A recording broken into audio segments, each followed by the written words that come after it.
Hello everyone, Sanskrit TGT classes bye आरती ma'am में आपका स्वागत है। आज हम आपके लिए बहुत ही इम्पोर्टेंट प्रश्नों की श्रृंखला सामान्य ज्ञान से लेकर के आए हैं, जो आपके किसी भी प्रतियोगी परीक्षा के लिए बहुत ही इम्पोर्टेंट है। सामान्य ज्ञान, करंट अफेयर जो होते हैं वो सभी प्रतियोगी परीक्षा में आते हैं। चलिए हम देखते हैं प्रश्न।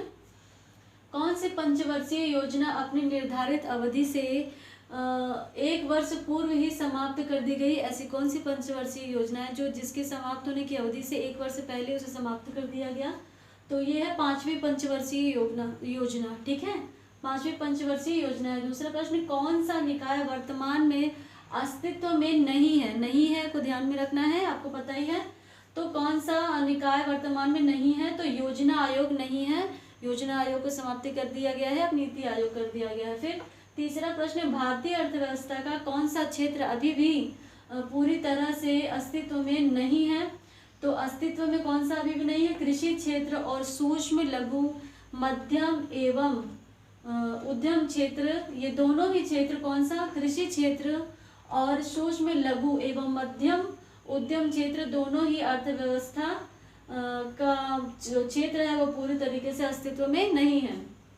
चौथा प्रश्न, निम्नलिखित में से कौन सा उद्योग क्षेत्र अनन्य रूप से सार्वजनिक क्षेत्र के लिए आरक्षित है? आरक्षित है पूछ रहा है। तो परमाणु ऊर्जा और रेलों का परिचालन, ये दोनों ही आपका क्या है? सार्वजनिक क्षेत्र के लिए आरक्षित है। फिर पांचवा, किस उद्योग के लिए औद्योगिक लाइसेंस लेना अनिवार्य नहीं है पूछ रहा है? तो अनिवार्य नहीं है चीनी मिल, ऐसा उद्योग है जिसके लिए लाइसेंस लेना अनिवार्य नहीं है। फिर छठवां प्रश्न, हरित क्रांति के विषय में कौन सा कथन सही नहीं है? तो सही नहीं पूछ रहा है, नहीं को मैंने अंडरलाइन कर दिया है। तो हरित क्रांति का मुख्य आधार जैविक खेती को बढ़ावा देना, ये नहीं था। तो कौन सा है, ये भी दिमाग में आ रहा होगा। तो देखिए मैंने इसलिए लिख दिया, इसको इम्पोर्टेंट है ये। MS स्वामीनाथन को भारत में हरित क्रांति का जनक कहा जाता है, ये हरित क्रांति के विषय में सही है। स्वामीनाथन को भारत में हरित क्रांति का जनक कहा जाता है।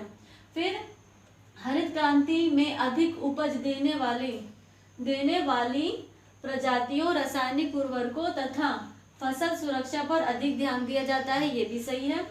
फिर हरित क्रांति में सर्वाधिक जो सफलता मिली है वो गेहूं की खेती में और धान की खेती में मिली है, ये भी सही है। ठीक है। फिर सातवां प्रश्न आपका पूछ रहा है कि कौन सा युग्म सही नहीं है? नहीं पूछ रहा है, इसलिए नहीं को मैंने अंडरलाइन कर दिया है।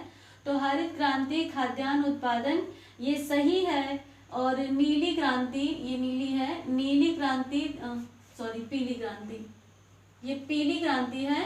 पीली क्रांति तिलहन से संबंधित है, उत्पादन से, तो ये भी सही है। और जो नीली क्रांति है ये आपका वृहद सिंचाई से संबंधित नहीं है, ये गलत है आपका। और श्वेत क्रांति आपका दूध उत्पादन से संबंधित है, ये सही है। उसके बाद आठवां प्रश्न है आपका, ऑपरेशन फ्लड किससे संबंधित है?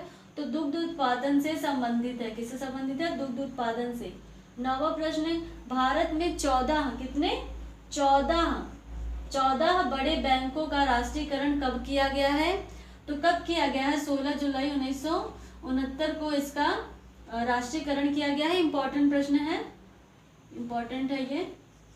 फिर उसके बाद 31 मार्च 2022 से 31 मार्च 2022 से करंट अफेयर से प्रश्न है ये। 31 मार्च 2022 को भारत में सार्वजनिक क्षेत्र में बैंकों की संख्या कितनी है? सार्वजनिक बैंकों की संख्या कितनी है? 12 है। फिर 11वां प्रश्न, कौन सा बैंक ना तो ऋण वितरण कर सकता है ना ही क्रेडिट कार्ड दे सकता है, जारी कर सकता है? वो कौन सा बैंक है? तो आपका पेमेंट बैंक है। कौन सा बैंक है? पेमेंट बैंक है, जो ना तो ऋण दे सकता है ना तो क्रेडिट कार्ड जारी कर सकता है।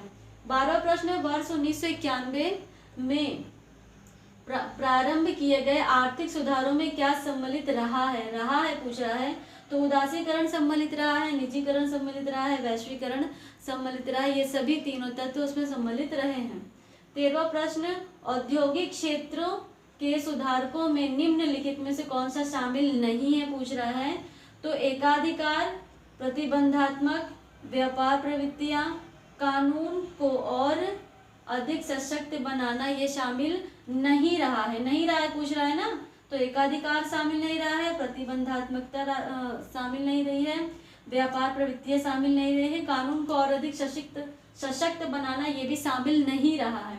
फिर 14वां प्रश्न है आपका, भारत में वस्तु उद्योग या सेवा कर कब से लागू किया गया? बहुत ही इंपॉर्टेंट प्रश्न है, ये पेपर में आ भी चुका है कई प्रतियोगी परीक्षाओं में और इसके आने की भी उम्मीद है दोबारा से किसी भी प्रतियोगी परीक्षा में। तो 1 जुलाई 2017 को क्या सेवा कर लागू हुआ या वस्तु उद्योग कर। फिर उसके बाद 15वां प्रश्न, 15वां प्रश्न में है 15वें वित्त आयोग के अध्यक्ष बने थे, कौन बने थे?